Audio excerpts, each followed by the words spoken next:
Universidade do Estado do Rio Grande do Norte, Campus Avançado de Caicó, Departamento de Odontologia. Este trabalho foi desenvolvido para o componente curricular de Microbiologia Oral, que tem como docentes Gilmara Celi Maia de Almeida e Samara Caroline Mafra Soares. Os discentes responsáveis pela confecção desse material são Bruna Aquino de Moraes, Gilda Araújo Azevedo Cunha, Isabel Cristina da Silva Costa, João Lucas de Medeiros Júnior e Tereza Vitória Fernandes Pereira. Orientações do Consenso Abeno para técnico em saúde bucal, assistente em saúde bucal e técnicos. Distribuição do material de consumo. Sabemos que é importante ter atenção no que diz respeito à contaminação cruzada. Por isso, o processo de limpeza e de descontaminação dos materiais deve ser reforçado junto a todos os envolvidos nas atividades da clínica e escola. Por isso, os funcionários ficarão divididos entre uma área limpa, onde distribuirá o material de consumo e deve estar devidamente paramentado com avental descartável, touca descartável impermeável, respirador N95 ou similar sem válvula, protetor facial e luvas de procedimento, quando a distribuição ocorrer no ambiente clínico. Se a distribuição for em área externa ao ambiente clínico, a máscara poderá ser a tripla descartável. Em ambos os casos, se recomenda a utilização de barreira acrílica ou de vidro. E a área suja, o local com reservatórios amplos e abertos para depósito dos materiais utilizados no ambiente clínico. O auxiliar em saúde bucal ou funcionário responsável pela devolução material deverá realizar ao fim de cada turno ou quando houver necessidade de reutilização do material, a descontaminação com as soluções desinfetantes à base de cloro, álcool ou ácido peracético. Manter os materiais organizados antes do atendimento possibilita a menor circulação na área clínica e, assim, evita possíveis contatos com aerossóis presentes no ambiente. Pelo mesmo motivo, é recomendado deixar o material de consumo coberto por barreira ou dentro de algum recipiente fechado quando estiver no boxe de atendimento.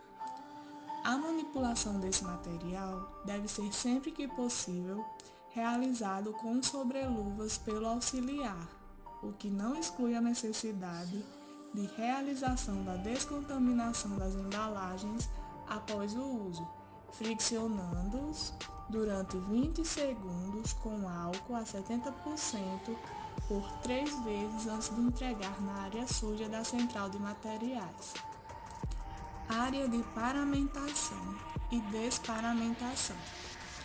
Para trocar a roupa pelo pijama cirúrgico, recomenda-se que seja em um espaço isolado e limpo e que todos os pertences pessoais fiquem guardados em armários. Além disso, os locais para se paramentar e desparamentar devem ser distintos, amplos e com as condições ideais de descarte e armazenamento dos equipamentos de proteção individual.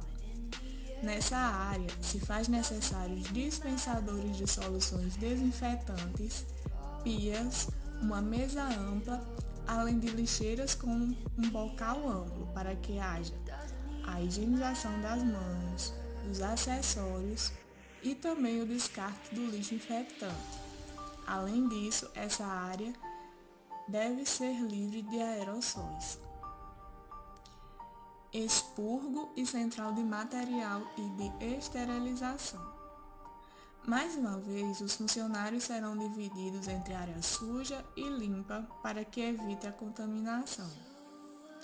A descontaminação das bombonas armazenadas no expurgo é feita com hipoclorito de sódio a 1% ou outro meio que reduz a exposição dos colaboradores a agentes nocivos. A limpeza pode ser feita de forma automatizada ou utilizar a lavagem por imersão. Contudo, a secagem deverá ser com toalhas de papel descartável. Quanto ao registro de controle e distribuição de artigos esterilizados, deve ser feito de forma informatizada. Além disso, devemos ter atenção quanto ao uso de canetas, para que não sejam compartilhadas pelos usuários do setor. Os profissionais da limpeza também precisam ter cuidado. Por isso, a ABENO recomenda a paramentação na hora de realizar a limpeza. E essa paramentação é composta pelo avental impermeável quando for fazer a limpeza dos pisos, pijama cirúrgico e avental descartável quando for limpar a superfície e fazer a descontaminação. Deve ser utilizado o respirador N95/PFF2 ou algum semelhante sem válvula. Além disso, deve ser utilizado o gorro ou óculos de proteção com fechamento lateral e protetor facial. Deve fazer o uso também de luvas de borracha com cano longo. Já com relação aos calçados na hora da limpeza, é recomendado as botas com material impermeável, cano longo e solado antiderrapante quando for limpar os pisos. Mas, quando for só limpar a superfície e descontaminar, pode ser utilizado os próprios sapatos para uso em clínica. É recomendado também que não sejam utilizados quaisquer adornos, como pulseiras, anéis, brincos e caso alguém tenha barba, é interessante mantê-las sempre aparadas. Somando a isso, manter as unhas limpas, sem esmalte ou unhas postiças. É recomendado também que os materiais utilizados na limpeza sejam transportados em carrinhos funcionais, caso possível, levando esses materiais para o local onde deve ser limpo. E também deve haver uma placa sinalizadora justamente para evitar os acidentes. A ABENO recomenda que nos processos de limpeza e descontaminação de superfícies, desenvolvidos pelos auxiliares de saúde bucal e técnicos em saúde bucal, devam ser feitos nos procedimentos a higiene das mãos. Deve conter toda a paramentação e o profissional deve preparar os materiais de limpeza, além dos materiais utilizados para a descontaminação. É indicada a limpeza com água e detergente neutro, e a descontaminação das superfícies deve ser iniciada pelas superfícies mais limpas para as mais sujas, e no final do dia deve ser realizada uma outra limpeza. Ao término de cada atendimento, a limpeza das mangueiras, que compõem o sistema de sucção e as cuspideiras, deve ser realizado com desinfetante à base de cloro na concentração de 2.500 mg de cloro por litro de água ou ácido paracético a 2%. E vale salientar que deve ter um cuidado tanto com as cuspideiras como o sistema de sucção, visto que pode apresentar refluxo. Além disso, devem ser incluídos nos protocolos e procedimentos de limpeza e descontaminação os equipamentos eletrônicos de multiuso, como os tensiômetros, os termômetros, entre outros, bem como os itens e dispositivos utilizados à prestação da assistência ao usuário. No entanto, deve ser dispensada atenção especial às superfícies que provavelmente estão contaminadas, incluindo as próximas aos usuários, como refletor e seu suporte, cadeira odontológica, mocho e outros. Outra recomendação é que os óculos de proteção e protetores faciais devam ser imediatamente limpos após o uso e posteriormente deve ser realizada a descontaminação com o produto recomendado pelo fabricante. Além disso, o profissional deve estar usando luvas para realizar todos esses procedimentos. Já na desparamentação, deve-se retirar as luvas, retirar o avental, higienizar as mãos, retirar os gorros, retirar o óculos de proteção e o protetor facial. Antes de sair de casa, os profissionais técnicos em saúde bucal, auxiliares e técnicos em geral devem fazer a lavagem das mãos e do rosto com água e sabão, colocar a máscara de tecido e evitar tocar olhos, nariz, boca e a máscara sem antes fazer a higienização das mãos. Já no deslocamento, esses profissionais, ao tossirem ou espirrarem, devem cobrir o nariz e a boca com o lenço ou com o braço e não com as mãos. Evitar tocar olhos, nariz, boca e máscara com as mãos não lavadas. Levar álcool em gel 70%, caso precise realizar a higienização das mãos no caminho. Se utilizar transporte público, evitar encostar em superfícies, manter distância de 2 metros das pessoas e ficar próximo à janela que deverá estar aberta. Ao chegar à instituição, esses profissionais vão realizar a higienização das mãos com água e sabão e só retirar a máscara caso necessário trocar pela de uso clínico.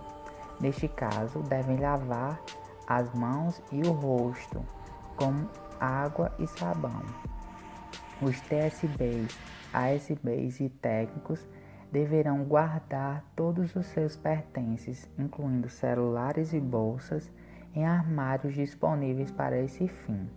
Caso a instituição não disponibilize esses armários, orientá-los a carregar consigo o mínimo de pertences possíveis. Ao retornar para casa, algumas precauções devem ser tomadas. Na entrada de casa, deve-se manter um pano com solução de água e hipoclorito de sódio, sendo uma parte de água sanitária e 3 partes de água. Também é necessário retirar os sapatos na entrada. Em seguida, higienizar as mãos e o rosto com água e sabonete ou preparação alcoólica 70%.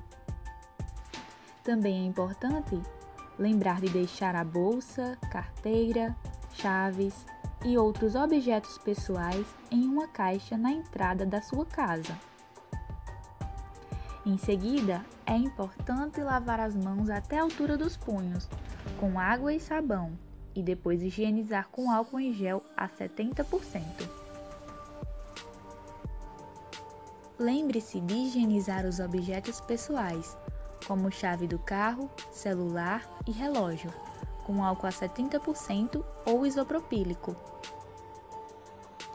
Determine uma área contaminada para deixar as roupas e calçados antes de circular dentro de casa. As roupas usadas fora de casa devem ser separadas das demais, assim como também lavadas de forma separada, com água e sabão. E prefiram a secagem ao sol ou em secadora no ciclo quente. Tome banho e higienize bem as áreas mais expostas, como mãos, punhos, pescoço e rosto. Lembre-se também de lavar os cabelos, bigodes e barbas com shampoos ou sabonetes. Em relação à lavagem de roupas utilizadas na área clínica, recomenda-se, de acordo com o disposto na norma 32 de 2005, que as roupas utilizadas nas áreas clínicas ou cirúrgicas por professores, estudantes e colaboradores devam ser entregues para lavagem na instituição ou por empresa certificada. Em caráter provisório, até que a IES faça as adequações necessárias para a implementação de serviço de lavadeira ou a contratação de empresa certificada, a lavagem das roupas poderá ser realizada em casa, da seguinte forma: ao final do expediente, retire o pijama cirúrgico e coloque em uma sacola ou embalagem plástica fechada. Em casa, lave o pijama cirúrgico separado das demais roupas. Deixe de molho por 30 minutos em solução de hipoclorito de sódio a 0,02%. 10 ml de alvejante comercial a 2 ou 2,5% para cada litro de água, sendo essa mistura realizada antes da colocação da roupa, para se evitar manchas. Lavar em água quente, em uma temperatura maior ou igual a 71 graus Celsius, e sabão na quantidade especificada pelo fabricante. Em seguida, secar ao sol ou em secadora e passar a ferro quente. Depois, pode-se embalar em um saco plástico limpo e fechado. Após a lavagem em máquina de lavar, deve-se executar o ciclo de autolimpeza da máquina.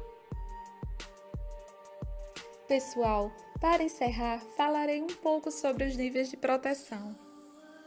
Ok, tudo bem. Essa proteção é definida em função do risco dos procedimentos que vocês devem realizar. Nós, como ASBs e TSBs, nos encaixamos em que grau de proteção? Quando estiverem em contato direto com o paciente, havendo produção de aerosóis, será proteção grau 3. Nesse caso, quais EPIs devemos usar? São eles: gorro ou touca descartável impermeável de TNT 30 gramas, óculos de proteção, mesmo que utilizem óculos de grau, respirador N95 ou similar sem válvula, protetor facial, luvas de procedimento ou cirúrgicas, pijama cirúrgico de mangas curtas, avental impermeável descartável de mangas longas, além do calçado específico para uso na clínica, sendo fechado, emborrachado, impermeável e lavável, e meias grossas. E os técnicos de manutenção? Bem lembrado, será proteção grau 3, caso ele faça a manutenção durante o atendimento ou antes de efetuada a limpeza do local. Estando a clínica limpa, considera-se grau 1. E essa proteção, grau 1, muda o quê? Vocês ainda usarão gorro, pijama cirúrgico de mangas curtas, avental descartável e o calçado específico.